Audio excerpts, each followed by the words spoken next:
જુઓ ભાવ વધારાનો ટ્રિપલ એટેક।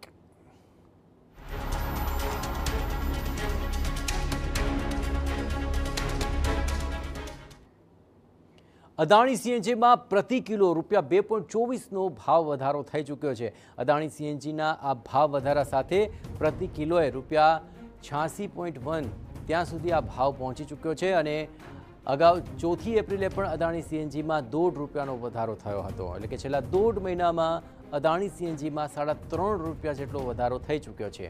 સીએનજીનો નવો ભાવ વધારો આજથી અમલી પણ બની ચૂક્યો છે। સીએનજીના ભાવ વધતા રિક્ષા ચાલકોના ભાડામાં પણ વધારો કરવાની માંગ ઉઠી છે।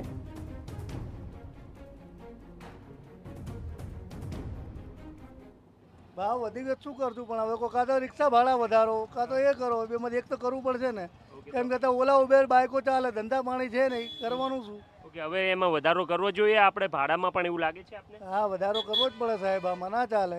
આજે દર એક પ્રકારની મોંઘવારી નડે છે આમ જનતાને, અને રિક્ષા ચાલકને સૌથી વધારે નુકસાન થાય છે।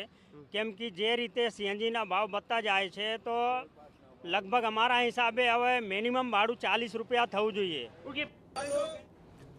સીએનજીમાં ભાવ વધારો થતાં રિક્ષા ચાલકોનો રોષ 7મા આસમાને છે અને ઉગ્ર સૂત્રોચ્ચાર કરી ભાવ વધારાનો તેમણે વિરોધ કર્યો। સીએનજીમાં ભાવ વધારો થતાં રાજ્યના 5 લાખ રિક્ષા ચાલકો પર તેની સીધી અસર પડી છે।